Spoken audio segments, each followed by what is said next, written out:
Asked if you could send out a tweet using the hashtag comics class, that'd be awesome. I got it. Cool. I was going to ask. Well, my name is Jeremiah Massengale, and I'm an assistant professor of communication arts and journalism here at UC. And I'm also the faculty advisor for the campus newspaper. Well, comic books had always been something I was interested in, something I've read obviously since I was a kid. And I actually have the book here. I came across this book called Comic Book Nation by Bradford Wright. And what he does is he really takes kind of a historical approach, and he looks at comics not just as something that's for fun, something that's entertainment, but really takes the approach of looking at comics kind of as a historical artifact, where he's looking at comics and talking about how a lot of national events, attitudes are kind of reflected in comics, or sometimes really even influenced by comics. And so just like people teach classes about film, this is a really legitimate way to take an intelligent look at comics and see what they've done over the years and some of the themes and changes that the industry has went through. Well, my name is Solomon Whitaker, and this is my senior year of college life here at University of the Cumberland.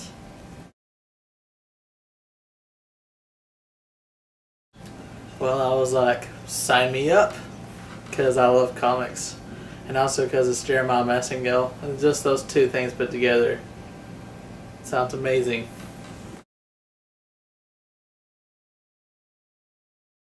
I would not have thought that there would have been, but at the same time, it doesn't really surprise me just because of how awesome the communications department is here. So it's a nice surprise. So. You know, that's a good question. People ask, which is, I think, a very flattering thing. I have no idea. I'm already set to teach other courses in the spring, but maybe one fall semester in the future I will hope to teach it again. This is my second time teaching the class. I taught it back, I want to say it was back in 2011, the first time that I taught it, and it was a successful experience. I think the students really enjoyed it, and it was a full class, which also helps me teach it again. And so I'm teaching it the second time as a special topics course here at UC.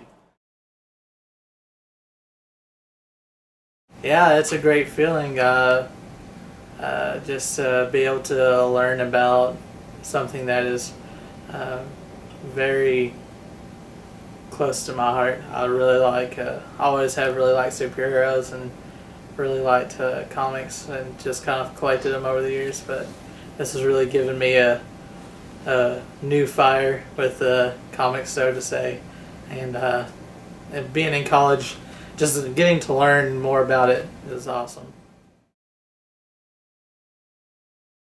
Well, I think comic books, much like film or pop music or really anything that could be considered pop culture, kind of has a bad rap. And I think if you look at literature and you imagine all the amazing writers throughout the ages, and obviously those things are worth studying. And if you imagine the contemporary art world, and you imagine all the different artists that have created beautiful masterpieces of art, nobody questions that those should be studied.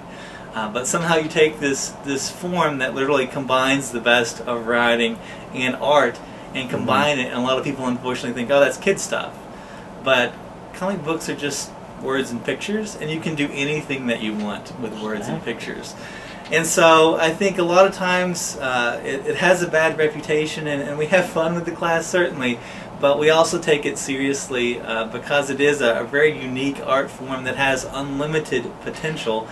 And one of the real things that we talk about in the class is a lot of times there is persuasion that's happening, sometimes very intentional on behalf of the creators, and sometimes unintentional, to be fair. But if you look at, for example, some of the earliest issues of Action Comics from 1938, it's very much wish fulfillment on behalf of these Jewish immigrants who create a story about this character from another land who comes to America and becomes really the most successful American who is adopted into the culture and makes it better. And also, those early Superman comics are really different than most really Superman comics that followed them over the past few decades, because he's very much a social crusader, taking on a lot of contemporary problems during, at least what were contemporary problems during the Great Depression. So he's talking about things like treating the workers fairly. He is holding corrupt politicians accountable. He is tearing down the slums because they're not fit living conditions. And so you'll see a lot of things that the creators see kind of outside their window, and they're reflecting on that through some paneled pages in the form of comics. I think one way that this is kind of similar is to Introduction to Mass Media, which takes a kind of a overview look at pop music, television, and film history. And this is very much what I'm doing in the comic book course. Is I'm looking at, quite frankly, about 70 years worth of comic books, and I'm taking about 15 weeks to do that. So, I mean, you can do the math. That's about 2 weeks, and we're covering a decade of comics. It moves fairly quickly, but we go really from the first issues of comics all the way, usually to around the issue of Amazing Spider-Man, where he's literally standing there at Ground Zero, the 9/11 issue. And so we cover really from 1938 to 2001 in 15 weeks. So it is an overview. It could go much more in depth, but that's what we do there.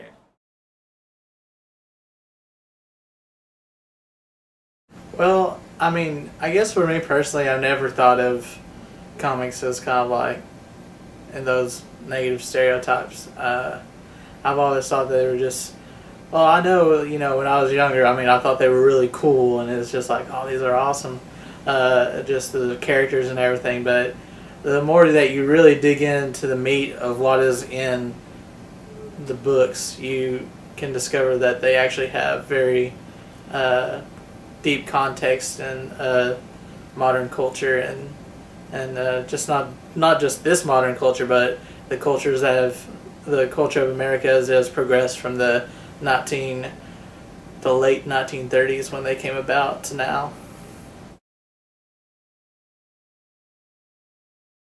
Well, we're just getting to the late 40s and early 50s in comics, and so not really into like a lot of the more popular stuff, but just kind of learned about how when comics were starting to come about, and I mean they weren't really popular until the Action Comics came out that had Superman in it. Even today, Superman is still a very widely known, probably one of the biggest superhero characters.